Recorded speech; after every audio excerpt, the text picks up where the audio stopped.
Here's a little Christmas present for you.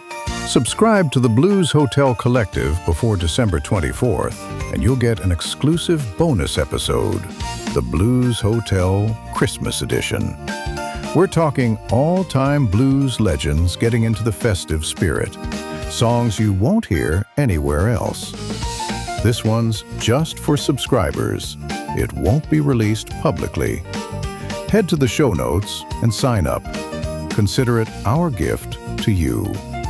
From our family to yours, Merry Christmas from all at the Blues Hotel Collective.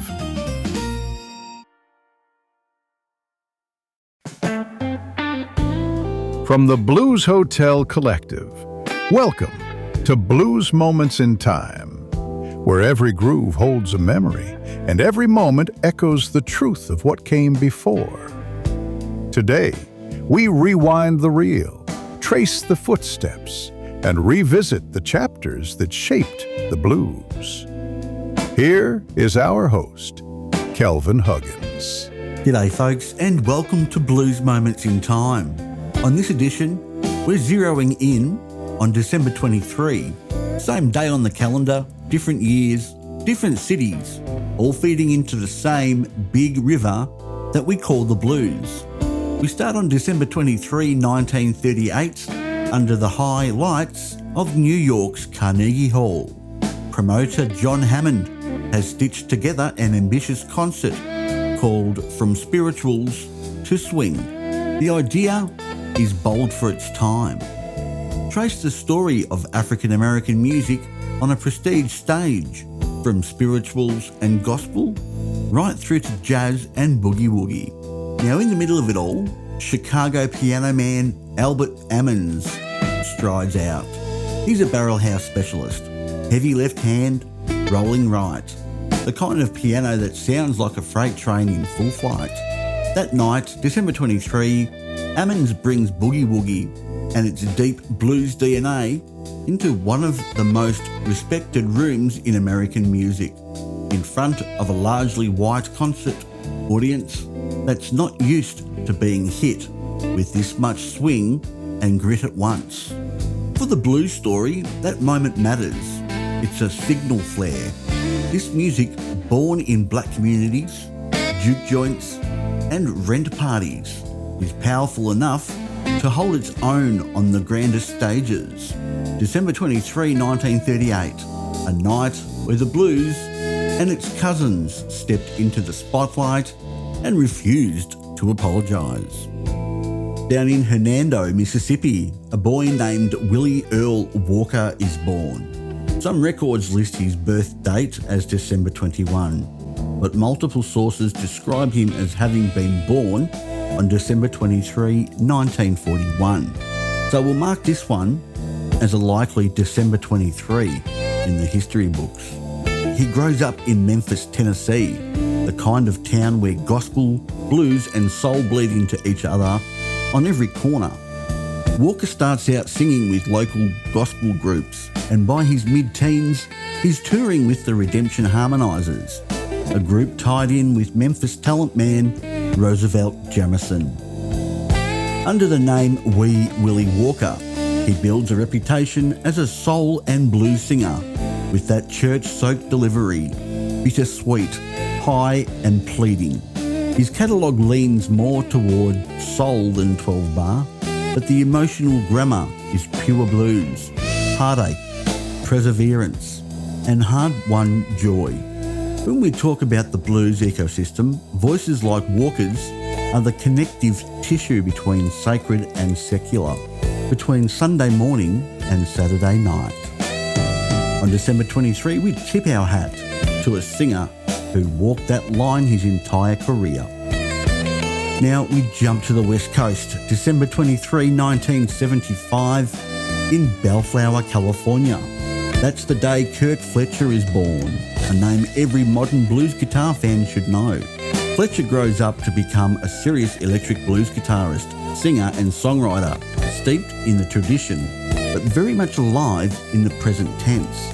Over the years, he records 6 studio albums and a live album, carving out a tone that's clean, vocal and expressive, big on touch, small on ego. He spends time as a member of the Fabulous Thunderbirds and the Manish Boys, two bands that carry strong Texas and West Coast blues credentials. On top of that, he's called on to supply guitar firepower for the likes of Joe Bonamassa and even Italian pop star Eros Ramazzotti. Proof that his feel translates across genres. By 2015, he's picking up multiple Blues Music Award nominations and even a nod from the British Blues Awards, underlining his impact on both sides of the Atlantic. His 2018 album, Hold On, makes a dent on the Living Blues radio chart and breaks into the US Billboard Blues album chart, a sign that even in the streaming era, pure, song-driven guitar blues still finds its people. So every December 23, there's a little extra voltage running through the blues world, because that's Kirk Fletcher's birthday, and his playing is one of the bright threads tying classic electric blues to the current moment. Our last stop on this December 23 journey takes us to Canada in 2007. On December 23rd of that year, the world loses pianist Oscar Peterson in Mississauga, Ontario. He's rightly celebrated as one of the great jazz pianists, a virtuoso of swing, speed and touch, but his playing is soaked in blues phrasing and gospel feeling.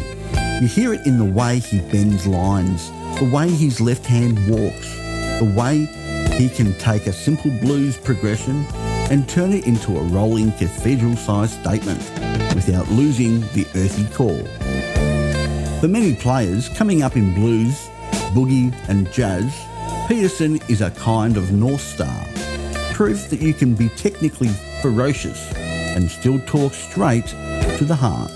So while Oscar Peterson might live in the jazz section of the record store, his death on December 23 is part of the broader blues story, a reminder that the blues isn't fenced in by one genre label. It's a language spoken across styles, and Peterson was one of its most fluent speakers. The global picture and the quiet corners of December 23. When we scan December 23 across the global blues map, some regions come up surprisingly quiet in the historical record. Despite digging through festival histories, gig guides, and Blues Society archives, we don't yet have well-documented date-specific December 23 blues milestones from Australia, New Zealand, the UK or mainland Europe, at least not in the way we do for the Carnegie Hall concert or the major births on this date. That doesn't mean the music wasn't happening. It almost certainly was. It just means that, so far, the paper trail hasn't caught up. Club gigs that never made the papers, regional tours that lived on posters and memories rather than databases, local Blues Society nights that filled rooms but not archives. So part of the invitation in an episode like this is simple. If you were there on a December 23, Sydney, Auckland, London, Berlin, Toronto, whatever, and something unforgettable happened on a blues stage, this is your nudge to write it down, tell the story, and get it into the record. So that's December 23 in the blues timeline. A boogie-woogie piano man shaking the walls of Carnegie Hall in 1938, a soul blues voice born in Mississippi in 1941, blurring the line between gospel and the blues, an electric guitar torchbearer arriving in California in 75, and a Canadian piano giant steeped in blues feeling, taking his final bow in 2007. Different years, different continents, but all feeling the same current. Join us again tomorrow as the Blues Hotel Collective presents Blues Moments in Time. Until then, I'm Kelvin Huggins. Remember to keep the blues alive.